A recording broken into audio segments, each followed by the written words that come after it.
ça fait créer une rupture énorme pour la fille, mais la fille, autant le public, ils ont été choqués. Ils avaient tous des gros yeux énormes, hyper choqués. Par contre,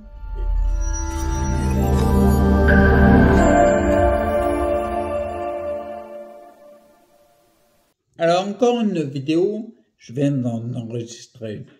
Encore une vidéo en fait sur l'école de coaching que j'apprends. Je me suis longtemps posé des questions, n'hésite pas à laisser des commentaires pour échanger. Le but du jeu, c'est d'instaurer un dialogue. Les monologues, ça m'intéresse pas. Mettre une caméra, tu vas enregistrer une vidéo, juste pour mon plaisir, ça me plaît pas trop. Peut-être que je mets du temps à répondre aux commentaires, mais sache que je réponds tout le temps. Le but du jeu, vraiment, c'est d'échanger et c'est ça qui me plaît. Donc, le truc que je voulais dire, je me suis longtemps posé la question sur le choc. Mettre un peu en contrainte le coacher, être choquant. Et je me suis posé la question de l'intérêt. Parce qu'en effet, si tu es trop choc, tu peux être contre-productif pour le bienfait du coacher. Mais quel est l'intérêt du choc en fait? Je pense qu'il y en a un. Et je pense que c'est au coach c'est tout le métier du coach. C'est au coach de juger si on peut choquer ou si on ne peut pas. S'il faut y aller ou ralentir, accélérer ou ralentir. Je me suis dit, l'intérêt du choc, en fait, c'est la prise de conscience. Parce qu'en fait, quand tu es choqué de quelque chose, tu fais une pause. Et ton cerveau, il n'arrête pas de s'agiter. Il cherche chaque moment.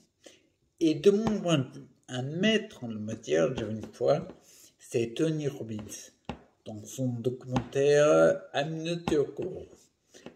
Je l'ai vu, en gros, si tu veux, il coachait une fille du public. Il faut rappeler que c'est un séminaire où il y a 2000 personnes, je crois.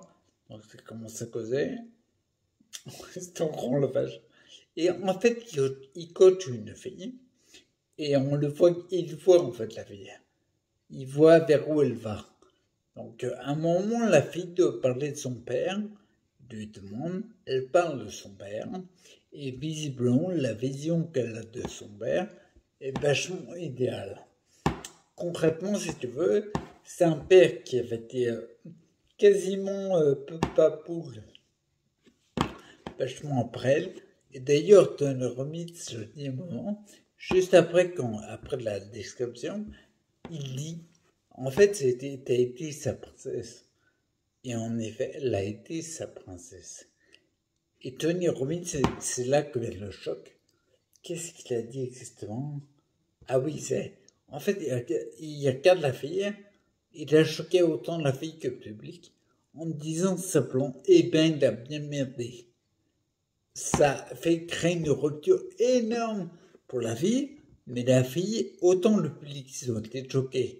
Ils avaient tous des gros yeux énormes, hyper choqués. Par contre, là, ce que tu fais, tu crées, tout le monde est attentif, tout le monde bloque, tu crées un décalage, tu crées une pause, tout le monde écoute la suite. Bien sûr, je trouve que le choc, et c'était le cas, devrait toujours être accompagné. Si tu fais un choc seul, sans accompagnement, il n'y a que le choc. Le choc n'existe que pour appuyer l'accompagnement qui suit. C'est simple, il faut le faire. Par exemple, moi je sais, je vois un psy depuis décembre 2010. C'est un mec qui est psy, il est même formateur de coach. J'aime beaucoup échanger avec ces personnes. C'est un ami maintenant. J'aime beaucoup échanger avec lui, c'est pour ça que je vois depuis 2010. Et en effet, il y a un moment au début, à l'époque j'étais fonctionnaire. Et au début, il y a un moment, je parle. Et quelque part, il m'a choqué par rapport à quoi? Par rapport à ma qualité, ma vision des choses du moment. Parce que s'il me le disait maintenant, je ne serais pas choqué. Il m'a dit, c'est plus fonctionnaire. Et en fait, vous êtes une fonction. Et chez moi, ça résonnait. Et on sent qu'il maîtrisait le choc, parce qu'il a fait attention de me choquer, mais pas trop pour que je prenne conscience.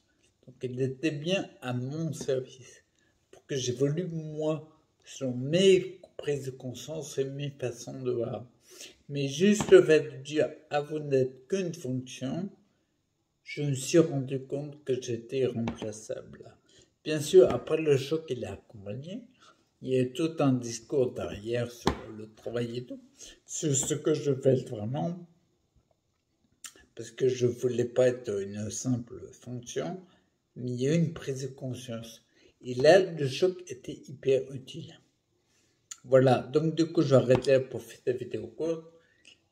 C'est important, je pense. On a intérêt à choquer les gens pour retenir leur attention, mais bien sûr accompagner derrière. Un choc seul, ça sert à rien à mon avis. Tu retiens l'attention pour rien. Donc ça sert à rien. Voilà, donc j'encourage vivement tout le monde à choquer, en tout cas à contraindre, mais toujours avec notre boulot de coach, à faire attention à ne pas braquer l'autre. C'est contre-productif pour servir le coaché. Allez, je te dis à plus. Ciao.